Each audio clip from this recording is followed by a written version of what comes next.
दर्शन गर्नको लागि यो हाम्रो मुख्य गेट रहिरहेको छ। अब हामी यहाँ प्रवेश गरिरहेका छौँ।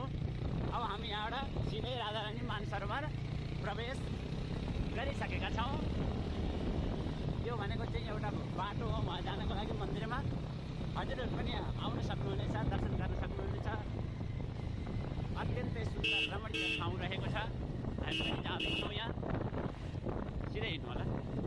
यहाँ हेर्नुहोस् यस्तो हरियाली छ, रुखै रुख छन्, पशु पक्षीहरू छन्, सबै एकदम वातावरण रमाइलो रहेको छ।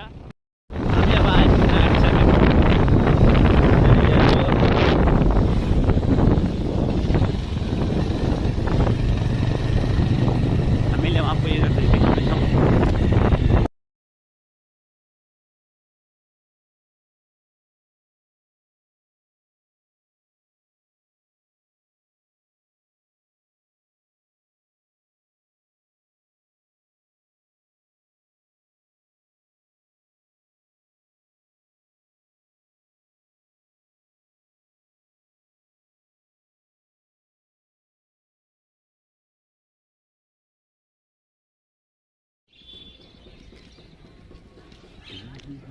जय जय श्री राधेश्याम।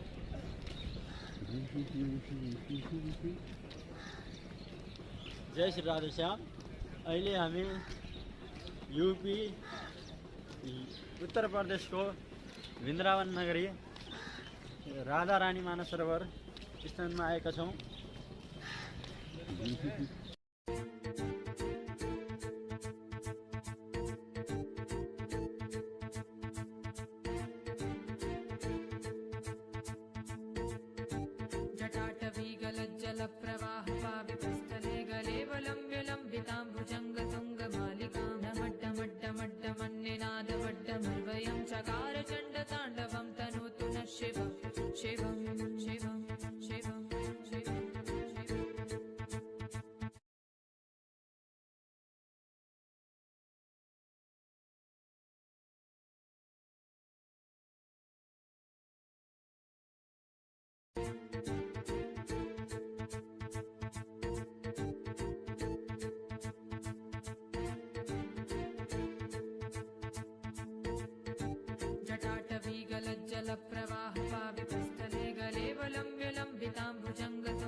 जय श्री राधे।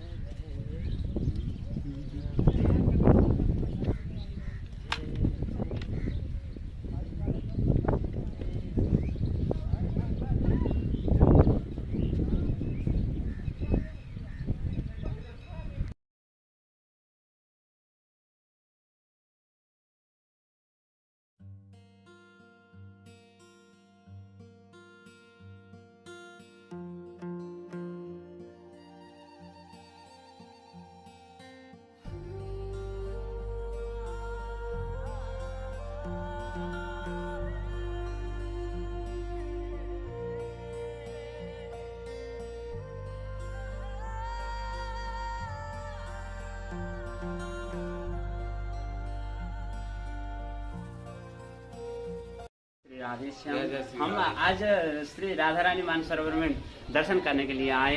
एक पंडित जी बैठे हुए हैं, उनसे यहाँ की विशेषता क्या क्या है राधा रानी मानसरोवर की सब हम आज जान लेते हैं। क्या क्या विशेषता है आप थोड़ी सी बता दीजिए गुरु जी। ऐसा हुआ था कि यमुना के किनारे भगवान श्री कृष्ण ने रास रचा था गोपियों के साथ। तो गोपियों के साथ जब रास रचा तो राधा रानी थी वाटिया। तो जब शंकर जी है ना कैलाश पर्वत पर तपस्या कर रहे थे तो पार्वती जी और शंकर जी जो पार्वती जी भी थी वह पार्वती जी के कानों में घुंघरुओं की आवाज गई कैलाश पर्वत पर रास की। तो रास की जब कैलाश पर्वत पर रास घुंघरुओं में की आवाज गई तो उसी समय पार्वती जी बोली महादेव से, अरे महाशंकर जी ये कौन है जो इतने ये घुंघरुओं की आवाज आ रही है। उसने कहा ये तो नटखट कृष्ण है जो गोपियों के साथ रास रच रहा है। जब गोपियों के साथ जब रास रच रहा है उसी समय उन्होंने कहा पार्वती जी बोले कि चलो महादेव देख के आते हैं कैसा रास रच रहा है ये कृष्ण। तो उसी समय जब भगवान श्री कृष्ण वो महादेव और पार्वती दोनों नीचे आते हैं कैलाश पर्वत से यमुना के किनारे। जब यमुना के किनारे जब दोनों आते हैं तो उसी समय ऐसा होता है तो उसमें लेडीजों का जाना अनिवार्य था रास में। तो पार्वती जी तो चले गई तो महादेव बोले पार्वती जी बोली महादेव अब आप मैं कैसे जाऊं। तो उन्होंने कहा कि यमुना में स्नान करो और एक सखी का भेष धारण करो। उसी समय उन्होंने यमुना में स्नान करा और एक सखी का भेष धारण किया। तो सखी का भेष धारण करने के बाद जब वो किसी रास में चले जाते हैं तो उस समय भगवान श्री कृष्ण उन्होंने आइए गोपेश्वर बड़े प्रीत से पुकारते हैं। इतने प्रेम से कभी उन्होंने राधा रानी को नहीं पुकारा। तो राधा रानी इस समय जब इसी प्रीत से पुकारते हैं तो राधा रानी गुस्सा हो जाती हैं। गुस्सा होते होते यहाँ आती हैं, यहाँ राधा रानी मानसरोवर में इसी स्थान पर। तो इस स्थान पे आती हैं तो उन्होंने पैर भी पकड़े भगवान श्री कृष्ण यहाँ से जाती नहीं है, उनके पैर भी घायल हो जाते हैं। उन्होंने पैर पकड़े कि राधा रानी चलो आप मेरे साथ। तो उनके पैरों के घायल, मैं कैसे चलूँ। तो चलो मेरे ऊपर बैठ के चलो कंधे पे। तो कंधे पे बैठ के कैसे चलूँ। तो उन्होंने कहा कि अब तुम मेरी तो घायल अवस्था है रोज।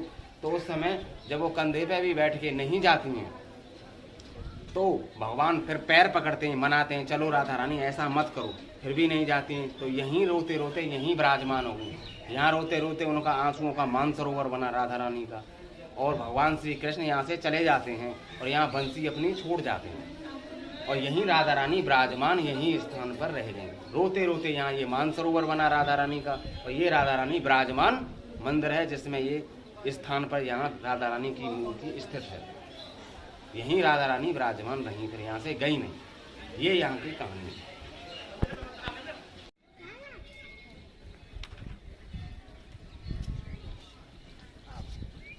किनारे बंसी वट पर महाराज हो रहा था।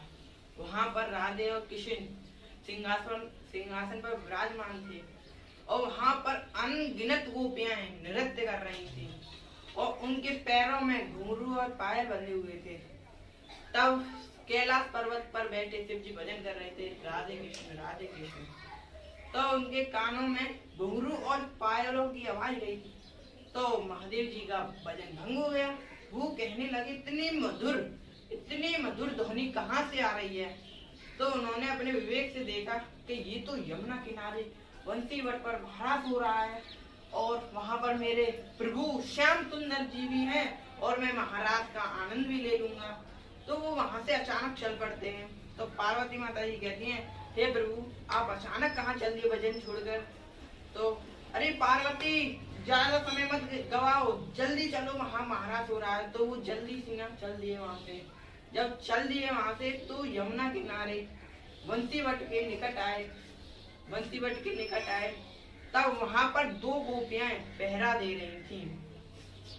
दो गोपियां पहरा दे रही थी। राधा रानी जी ने कहा था कि कोई पुरुष भीतर नहीं आए, क्योंकि श्याम सुंदर एक पुरुष अंदर थे बस। तो पार्वती माता जी तो प्रवेश कर गई और भोले बाबा जी को रोक दिया गया। और भोले बाबा जी फिर निराश हुए, कह गए गोपियां कुछ नुक्ति बताओ, युक्ति। फिर जब उन्होंने गोपियों ने बताया कि प्रभु ये यमुना जी बह रही है, इसमें स्नान करके गोपी बनने का रूप मांग लीजिए। तो यमुना जी से 3 दिन तक विनती करी उन्होंने, महादेव जी ने। तो फिर यमुना जी ने फिर प्रकट हुई तो उन्होंने अपना 16 श्रृंगार उनको दे दिया। तो वो है फिर गोपी के भेष में हो गए। जब गोपी के भेष में हो गए तो वो जैसे उन्होंने महाराज में कदम रखा तो श्री कृष्ण भगवान जी तो अंतर्यामी थे। उन्होंने पहचान लिया कि गोपी के वेश में साक्षात शिव जी दर्शन करने आए। जब शिव जी दर्शन करने आए तो वो अपने सिंहासन से खड़े हो गए और बड़े प्रेम भाव और आदर के साथ कहा, आइए गोपेश्वरी, आइए गोपेश्वरी। तो अपने सिंहासन के बराबर में बैठा लिया। जब सिंहासन के बराबर में बैठा लिया, राधा रानी जी सोच रही थी आज तक मुझसे गोपेश्वरी नहीं कहा और एक नई गोपी आ गई है, सुंदर सी मोटी सी ताजी से, उससे गोपेश्वरी कह रहे हैं, गोपियों की ईश्वर बना दी। इसी बात को लेकर राधा रानी जी फिर आएगा वो वहां से चल पड़ती हैं। उनको तो पता नहीं था कि ये वो है शिव जी। तो वो आएगा फिर चलते चलते चलते चलते थोड़ी यहाँ बैठी तो श्री कृष्ण भगवान जी कहते हैं चलो आपको मैं राधे से मिलाता हूँ। और राधे जी वहां से गायब थी। फिर वो ढूंढते हैं, राधे राधे आप कहाँ हो, राधे राधे। तो उनके चरण मिले। तो उन चरणों को देख देख कर वो यहाँ तक पहुंचे और वो गुस्से में बैठी हुई थी। यहाँ पर तस्वीर है उनकी, यहाँ गुस्से में बैठी हुई थी। फिर उनके चरणों में बैठ गए कि राधे आप क्यों गुस्से हो, क्यों गुस्सा कर रही हो। फिर राधा रानी जी बताती हैं, नहीं कुछ नहीं कहेंगी ये। राधा रानी जी बताती हैं, प्रभु एक बात बताइए, एक नई गोपी आ गई, उससे कह रहे हैं तुम गोपेश्वरी, आज तक मुझसे नहीं कहा और तुमने उनको गोपियों की ईश्वर बना दी। तो प्रभु बता दें, हे राधे ये कोई साधारण गोपी नहीं थी, ये गोपी के वेश में साक्षात शिव जी दर्शन करने आए थे। तब है राधा रानी, फिर श्री कृष्ण भगवान जी कहते हैं राधे चलो गुस्सा छोड़ो, चलो मेरे साथ। फिर राधा रानी जी कहती हैं प्रभु अब तो मैं थक चुकी हूँ, अब मेरे पैरों में छाले पड़ गए हैं, अब मुझ पर नहीं चला जा रहा है।